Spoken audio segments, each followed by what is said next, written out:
The Canadian Armed Forces says it's evacuated over 1,000 residents of a Garden Hill First Nation in northern Manitoba. Other communities like the city of Thompson, where residents are told to be ready to evacuate if conditions deteriorate, says light winds, low temperatures, rain and higher humidity are giving firefighting crews time to bolster defenses. Manitoba declared its second province-wide state of emergency of the year last week as wildfires continue to rage. Joining us now with the latest on the wildfire situation is Manitoba Kiiwetinoong Ogimakinak Grand Chief Garrison Settee. Good morning, Grand Chief. Good morning. Thanks again for joining us. Now tell us what's the latest situation in the north right now. Well, the wildfire season is the worst it has been in 30 years, and this crisis is not getting any better.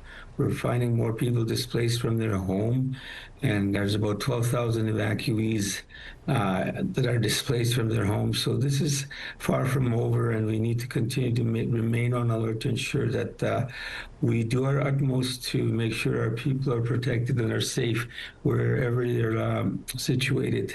It's a concern of ours. We know that other communities are now being threatened and facing evacuations. What can you tell us about that?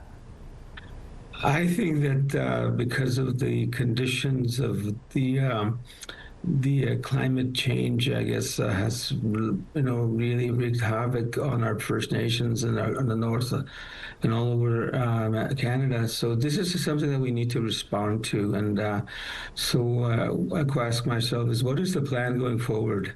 And we need to have a plan to be able to figure this out, because it's not getting any better, and that situation is different nowadays.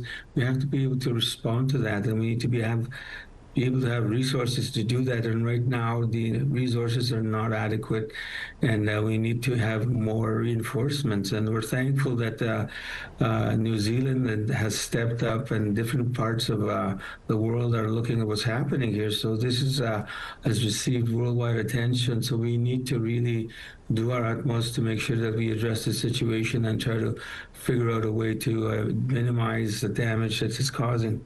The province asked for extra assistance from the federal government, which was approved by Canada's Emergency Management Minister.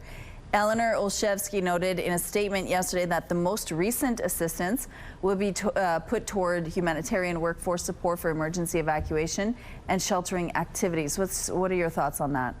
I think that that is a very good gesture, and a thing that is much needed to make sure that we have the resources, and also, be able to address these fires. You need to have the right kind of arsenal to be able to do that. But in the meantime, to support the people that have been displaced from their homes, some of them have been away from a month and will continue to stay home. And the shelters are not the best place to be. It is stressful, it is not ideal, and especially for elders, we need to be able to address that. We need to have spaces to take these evacuees, and right now that the congregate shelters is not the ideal place, and I don't think any of us would want to be in this situation. So we need to do our utmost to make sure that we find ways to do that. Prime Minister Mark Carney said in a social media post yesterday that the federal government is working with First Nations and other orders of government to fight the fires in Manitoba, Saskatchewan and Ontario. What are your thoughts on that message and what it means, getting that from the federal government? Well, I think that they've responded in a way that is probably a little bit late now, but we welcome that support, and not to be critical, but these fires have been going on for the last month and a half, and that's when we needed the help from the very beginning, because you have to be very proactive.